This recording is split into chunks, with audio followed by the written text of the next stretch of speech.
On Concord's North Bridge, April 19, 1775, a shot was fired. Often referred to as the shot heard around the world. It changed the course of history in North America forever. Just before midnight on the 18th, British troops under the command of Lieutenant Colonel Francis Smith had been ordered to move out of Boston and seize military stores at Concord and detain the rebel leaders Sam Adams and John Hancock. However, by the time the troops were underway, Paul Revere and William Dawes had already spotted two lanterns hanging in the belfry of the Old North Church. The Patriots' code for the British raid had been 1 if by land and 2 if by sea.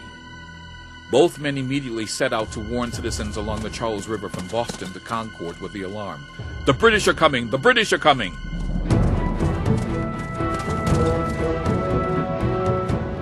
By morning, 70 American Minutemen answered the call and gathered at Lexington to meet the invaders. Greatly outnumbered, the Americans were quickly routed. 10 colonists were killed and 9 wounded.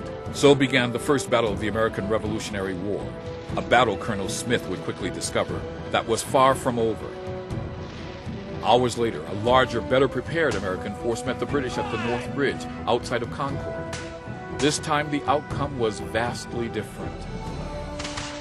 The country was full of hills, woods, stone walls, etc., which the rebels did not fail to take advantage of, for they were all lined up with people who kept an incessant fire upon us as we did upon them, but not with the same advantage, for they were so concealed that there was hardly any seeing them.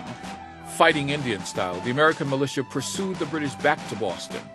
By the time the fighting ended, 273 British troops and 95 Americans had died. After the battle, a British officer observed, "Whoever looks upon them as an irregular mob will find himself mistaken." Reports of the Battle of Lexington and Concord raced through the colonies, and the continent prepared once more for total war.